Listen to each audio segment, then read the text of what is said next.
महाराज जी, जीवन में कई बार परेशानियां आती हैं तो लगता है हमने कभी किसी का बुरा नहीं किया, फिर ये सब क्यों हो रहा है? अगर ये पिछले जन्मों का है तो इस जन्म में कर्म क्यों फल मिल रहा है? फसल आपने बोई है तो काटना आपको ही पड़ेगा, कोई दूसरा थोड़ी काटेगा। आज कत्ल करता है, 10 साल मुकदमा चलता है, 20 साल की सजा होती है।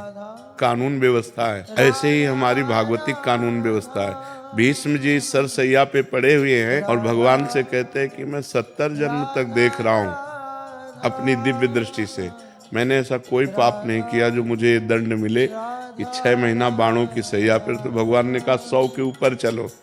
एक बार आप राजा थे और एक सांप को उठा करके बबूल के पेड़ में बड़े बड़े कांटों में ऐसे डाल दिया और वो 6 दिन तक तड़प तड़प करके मरा। उसी का परिणाम आपको 6 महीने बाणों की सैया में। कि हमारे शरीर की रचना 2 कर्म से हुई है, पाप और पुण्य, दोनों के मिश्रण से मनुष्य शरीर बनता है। केवल पाप से यातना देह का निर्माण होता है जो नरक में मिलता है, केवल पुण्य से देव देह का निर्माण होता है जो स्वर्ग लोक, मारलोक, जनोलोक, तपलोक, सत्यलोक आदि में। लेकिन मनुष्य लोक में दोनों मिश्रित होते हैं, पाप और पुण्य। तो जिस अवस्था में जो हमें दुख मिलना है वो कर्म हमारे ऊपर लागू हो जाएगा।